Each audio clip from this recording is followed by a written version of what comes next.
જામનગરના ગુલાબનગર વિસ્તારમાં બાઇક પર આવેલા બે શખ્સો દ્વારા એક મહિલાના સોનાના ચેનની ચીલઝડપનો બનાવ બન્યો છે, જેની વિગતો પોલીસ સુધી પહોંચવા પામી છે। આ બનાવના સીસીટીવી ફૂટેજ વાયરલ કરવામાં આવ્યા છે। જામનગરના ગુલાબનગર વિસ્તારમાં કાયદો અને વ્યવસ્થાની સ્થિતિ સામે સવાલો ઊભા કરતી ચીલઝડપની ઘટના સામે આવી છે।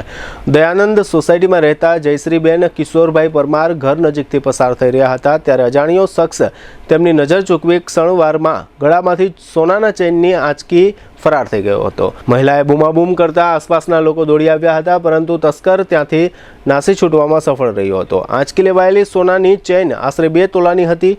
બનાવ બાદ પીડિત મહિલાએ તાત્કાલિક સ્થાનિક પોલીસનો સંપર્ક કર્યો હતો। હાલ પોલીસે એફઆઈઆર નોંધવાના બદલે અરજી સ્વીકારી તપાસ શરૂ કરી છે। પોલીસ ટીમે ઘટના સ્થળ અને આસપાસના વિસ્તારના સીસીટીવી ફૂટેજ ચકાસવાની કામગીરી હાથ ધરી છે। સાથે જ આસપાસના વેપારીઓ અને સ્થાનિક રહીશોની પૂછપરછ કરી ગઠિયાનો સુરાગ મેળવવાના પ્રયાસો તેજ કરવામાં આવ્યા છે।